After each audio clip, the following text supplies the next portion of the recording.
Bapak dan Ibu calon guru penggerak. Sebuah komunikasi terjadi dalam dua arah.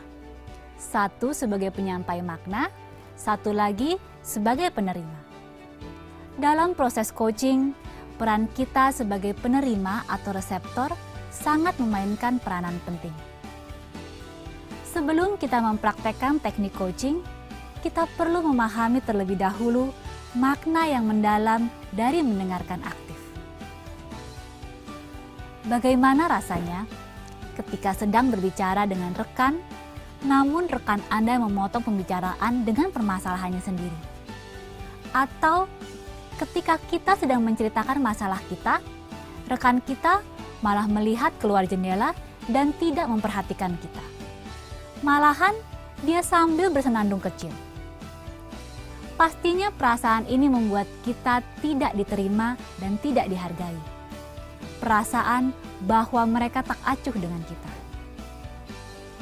Bapak Ibu calon guru penggerak, coba kita lebih mendalami makna sebuah proses mendengarkan.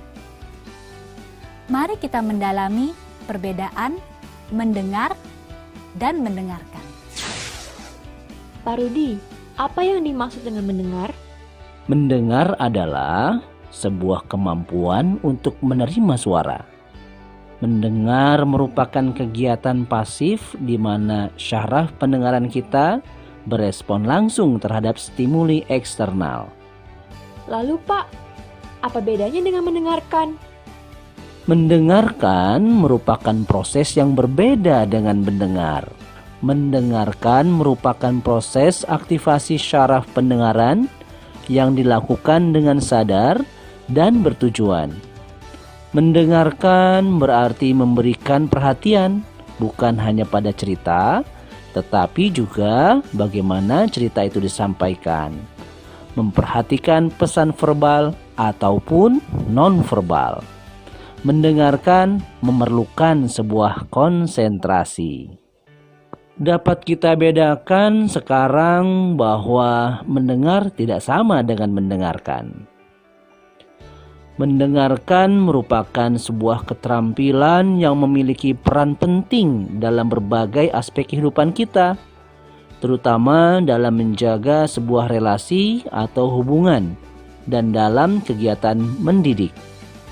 Mendengarkan memperluas kegiatan mendengar karena kita menaruh fokus pada makna pesan yang disampaikan lawan bicara kita lewat bahasa lisan dan bahasa tubuh mereka, dan bagaimana kita akan berespon. Dalam aksara Cina, kata mendengarkan atau ting digambarkan dengan penuh makna. Aksara ting terdiri dari 5 karakter atau kata yang masing-masing memiliki arti. Kata pertama, berarti telinga. Kita mendengarkan pastinya dengan menggunakan telinga. Yang menarik adalah dalam karakter telinga ini juga terdapat karakter wang yang berarti raja. Ini mengandung makna bahwa ketika kita mendengar, kita harus memberikan hormat pada pembawa pesan layaknya kita mendengarkan seorang raja yang sedang berbicara. Mendengarkan orang lain, memberikan hormat, dan memperhatikan pesan yang disampaikan. Karakter kedua adalah ren, berarti orang. Dan ini merujuk pada pelaku komunikasi, baik sang pendengar ataupun penyampai pesan. Karakter ketiga adalah mu, berarti mata. Ketika mendengarkan, sebaiknya kita juga memandang wajah lawan bicara kita dan melakukan kontak mata. Saat mendengarkan, kita perlu untuk menaruh fokus pada lawan bicara kita dan juga pesan yang disampaikan. Karakter selanjutnya adalah sin, berarti hati. Mendengarkan dengan sebuah niat, sebuah kesungguhan hati untuk melakukan komunikasi dan membantu lawan bicara kita. Dengan 4 karakter ini, telinga, orang, mata, dan hati sudah menjadikan kita sebagai pendengar yang baik.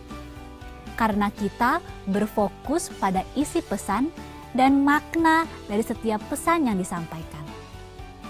Namun, ada satu karakter lagi yang akan melengkapi kata think ini.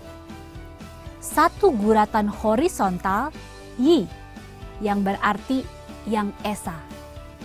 Pada kebudayaan Cina kuno, keesaan diibaratkan langit dan bumi yang merepresentasikan Tuhan atau otoritas tertinggi, suatu yang baik dan penuh. Hal ini berarti ketika kita mendengarkan, kita diharapkan untuk membawa kebaikan dan mendengarkan hal baik. Ya, mendengarkan adalah sebuah proses yang memerlukan keutuhan diri. Dari penjelasan tersebut, dapat kita simpulkan bahwa mendengarkan adalah bagian dari sebuah proses komunikasi yang akan membangun relasi kita dengan orang lain. Karenanya, kita perlu fokus mendengarkan lawan bicara kita. Mendengarkan aktif memerlukan komitmen diri untuk kita melatihnya, sehingga kita mampu menjadi seorang komunikator yang memberdayakan. Mari, Bapak dan Ibu calon guru penggerak, bersama kita berlatih untuk menjadi seorang pendengar yang aktif.